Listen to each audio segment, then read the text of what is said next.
Good morning students, how are you? I hope you all are fine. आज हम English में chapter 4 की story read करने वाले हैं। Okay, let's start. A little fish story. इस चैप्टर में हम एक छोटी सी मछली है उसकी हम स्टोरी देखेंगे। There are a great many million fish in the seas. समुद्र में बहुत सारी मछलियाँ थी।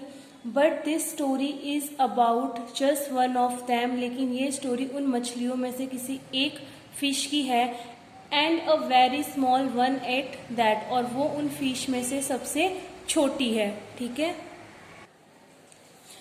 Now this little fish had everything in the seas to make him content. अब इस छोटी सी मछली के पास समुद्र में सब कुछ था जिससे ये खुश रह सकती थी।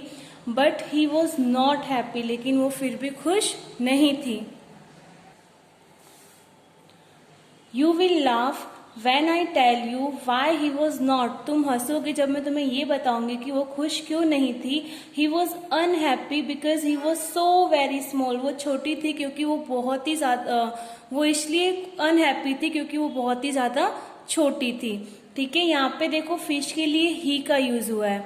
ठीक है, नेचुरली जब हम हिंदी में टॉकिंग करते हैं फिश के बारे में तो हम ऐसा बोलते हैं मछली जल की रानी, यानी कि हम उसको एज अ गर्ल के रूप में हम टॉकिंग करते हैं। लेकिन जब इंग्लिश में हम टॉकिंग करते हैं तब उसको हम एज अ बॉय के तरीके से टॉकिंग करते हैं, इसीलिए यहाँ पे ही लिखा हुआ है। लेकिन जब मैं आपको एक्सप्लेन करूंगी तब एज अ गर्ल के रूप में मैं आपको बताऊंगी। ठीक है। It is very hard to be such a little mite of a fish. और उस फिश के लिए ये बहुत ही डिफिकल्ट था ये एक्सेप्ट कर पाना कि वो बहुत ही ज़्यादा छोटी थी। माइट यानी होता है एक छोटा सा जंतु जो बहुत ज़्यादा छोटा होता है। वो जितने भी सारे छोटे छोटे कीट मकोड़े होते हैं उनसे भी वो सबसे ज़्यादा छोटा होता है। ये अपने आप को उससे कंपेयर कर रही थी। ही वुड से, वह बोलती थी, अवर एंड अवर अगेन, बार बार, if I were only larger how much happier I could be. अगर मैं थोड़ी सी भी बड़ी होती तो मैं कितनी ज़्यादा खुश होती। वो अपने आप से बार बार ऐसा बोल रही थी। And he sad it so many times that I think he believed it. और वो ये चीज़ें यानी कि ये इतनी बार ये बोल चुकी थी कि मैं बहुत छोटी हूँ, मैं बहुत छोटी हूँ, कि अब उसको खुद को ये बिलीव हो गया है कि मैं सच में बहुत छोटी हूँ। आपने एक नोटिस किया होगा, अगर हम कोई भी चीज़ अपने आप से बार बार बोलते कि ये मैं नहीं कर पाऊंगा, ये मुझसे नहीं होगा, तो क्या होगा, हम खुद अपने आप पे बिलीव करने लगते हैं कि ये मुझसे कभी हो ही नहीं पाएगा। वैसा ही सेम कंडीशन उसके साथ हो रही थी। One day he was swimming along with the rest of his school and thinking.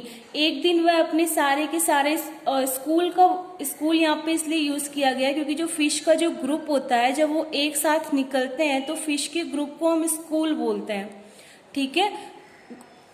One day he was swimming along with the rest of his school and thinking. एक बार वो अपने बहुत सारे फिश के साथ जा रही थी और वो सोच रही थी, no doubt how much more the larger fish had to be thankful for than he. वो यह सोच रही थी कि ये जो फिश है वो मुझसे कितनी बड़ी है और ये कितनी ज्यादा खुश होगी मेरी तुलना में।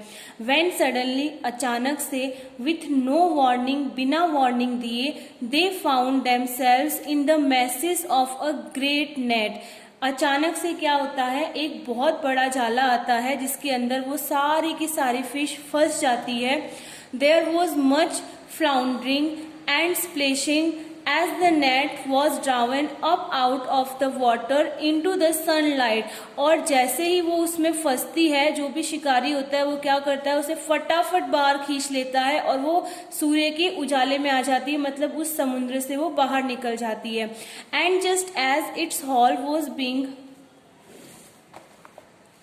emptied into the boat, the smallest fish in the school wriggled through the mess। और जो छोटी वाली जो मछली होती है, जो सारी की सारी बड़ी मछलियां उसमें फंस जाती है, लेकिन जो छोटी वाली मछली होती है वो इस हॉल में से, इस जो ये खाली हॉल है, एम्प्टाइड हॉल है, इसमें से वो बाहर निकल जाती है। जैसे यहाँ पे आपको इस पिक्चर में शो किया हुआ है, ये सारी बड़ी मछली होती है, बड़ी होने की वजह से ये क्या होता है, इसमें से निकल नहीं पाती है, और ये फिश छोटी होती है इसलिए ये आसानी से इसमें से निकल जाती है।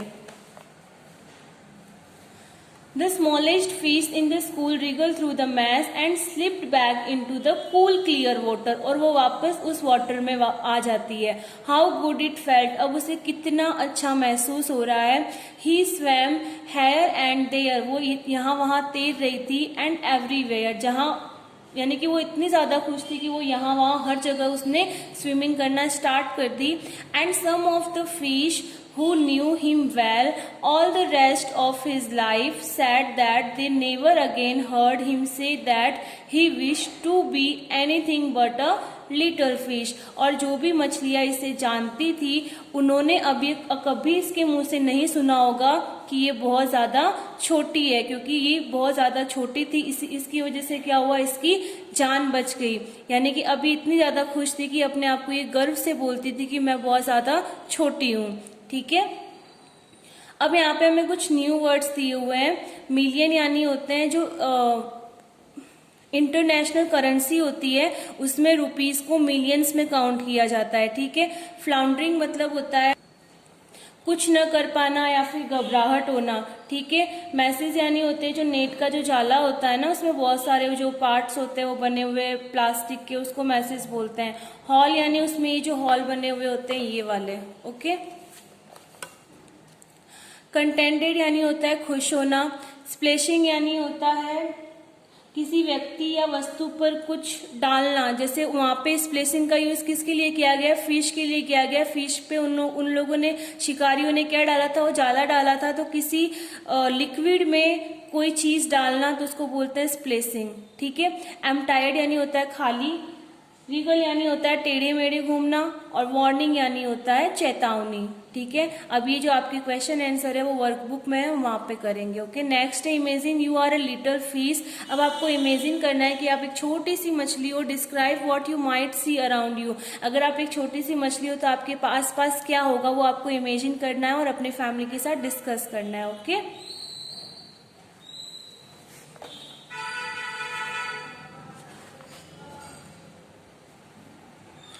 नेक्स्ट अब हमें यहाँ पे कुछ पैटर्न दी हुई है. इस पैटर्न को हमें फॉलो करना है. देखो यहाँ पे लुक लिखा हुआ है. लुक के आगे इन्होंने क्या लगाया है, ईडी लगाया है. तो आपको एज इट इज स्पेलिंग लिखनी है, देन आपको उसके पीछे ईडी ऐड करना है. Okay. Back, backed, want, wanted, talk, talked, wish, wished, pull, pulled, help, help. Okay. ये बहुत इजी है.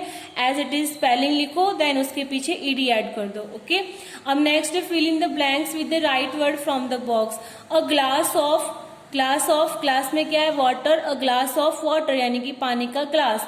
अ बॉक्स ऑफ मैचिस, मैचिस यानी कि वो माचिस का box. A sheet of paper, paper की जो शीट होती है बहुत सारी. यहाँ पे हमें ये सिखाया हुआ है कि जो किसी चीज का जो ग्रुप होता है ना, जैसे एनिमल्स का जो ग्रुप होता है उसको हम हर्ड बोलते हैं. जैसे एलिफेंट किस में रहते हैं, हर्ड में रहते हैं, यानी कि झुंड में रहते हैं. वो इनका एक प्रॉपर नाम है. ठीक है. वैसे ही यहाँ पे जो मैचिस होती है, जो माचिस होती है, उसको हम क्या बोलते हैं, माचिस को हम जिस डिब्बी में रखते हैं उसको हम क्या बोलते हैं, मैच बॉक्स बोलते हैं. और जो पेपर होते हैं वो बहुत सारे पेपर पड़े हुए होते हैं तो उसको हम क्या बोलते हैं, अ शीट ऑफ पेपर. ठीक है. अ बंच ऑफ फ्लावर्स, जो फ्लावर्स जो बहुत एक साथ आपने बुके देखे होंगे, बुके में बहुत सारे फ्लावर्स होते हैं तो उनको क्या बोलते हैं, बंच ऑफ फ्लावर्स. ठीक है. अ हर्ड ऑफ काउज, जहाँ पे बहुत सारी काउज होती है उसको हम क्या बोलते हैं, गायों का झुंड. ठीक है. ऐसे तो नहीं बोलते ना कि बहुत सारी गायें वहां पे ग्रुप में खड़ी है. ठीक है. अ पैक ऑफ वॉल्स, और जो वॉल्स जो भेड़िए होते हैं उनके ग्रुप को क्या बोलते हैं, पैक बोलते हैं. ठीक है. नेक्स्ट है अब यहाँ पे हमें सेंटेंस को देखना है, देन हमें यहाँ पे फिर बाद में अपने हिसाब से सेंटेंसेस बनाने हैं. ठीक है. इनका हमें यूज करना है. हमें एक सेंटेंस बना के दिया हुआ है, if I were only larger, अगर मैं बड़ी हो जाऊंगी, how much happier I could be, मैं कितनी खुश रहूंगी. हमें ये जो लार्जर है ना, इस लार्जर पे हमें ये सारे सेंटेंसेस करने हैं. ठीक है. जैसे ये लार्जर है तो लार्जर की जगह यहाँ पे हमने टॉलर लिखा. If I were only taller, अगर मैं लंबी हो जाऊंगी, how much happier I could be, तो मैं कितनी खुश रहूंगी. फिर यहाँ पे आपको थिनर लिखना है.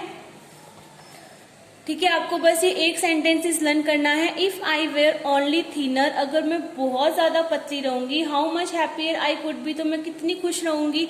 If I were only smaller, अगर मैं छोटी रहूंगी। How much happier I could be, तो मैं कितनी खुश रहूंगी। ठीक है, इन शॉर्ट आपकी ये जो सारी की सारी लाइन है वो सेम रहेगी, आपको बस ये वाला चेंज करना है, ये वाला पार्ट सब में। ठीक है, क्लेवर यानी होता है होशियार, यंगर यानी होता है जो ज्यादा बड़ा ना हो, और ओल्डर यानी होता है बूढ़ा व्यक्ति। ठीक है, फिर नेक्स्ट है से अलाउड। अभी आपको घर पे रीडिंग करनी है। Blunder, wonder, thunder, plunder and flounder. Okay, फिर यहाँ पे नीचे आपको सॉन्ग टाइम दिया हुआ है।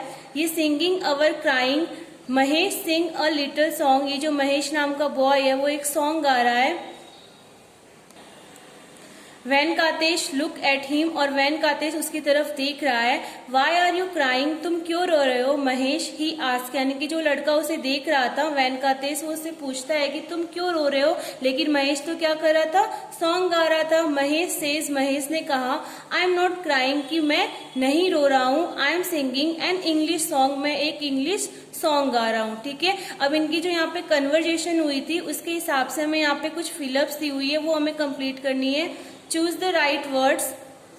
Mahesh sings a little song, Mahesh कैसा गाना गा रहा था, यहाँ पे हमने पहले देखा था पहली वाली लाइन में Mahesh sings a little song, Mahesh एक छोटा सॉन्ग गा रहा था।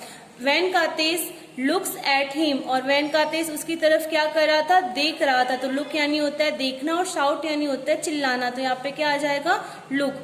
वेनकातेश थिंक्स महेश इज क्राइंग, और वेनकातेश क्या सोच रहा था कि महेश क्या कर रहा है, रो रहा है। क्राइंग यानी होता है रोना, और लाफिंग यानी होता है हंसना, तो यहाँ पे क्या आ जाएगा, क्राइंग।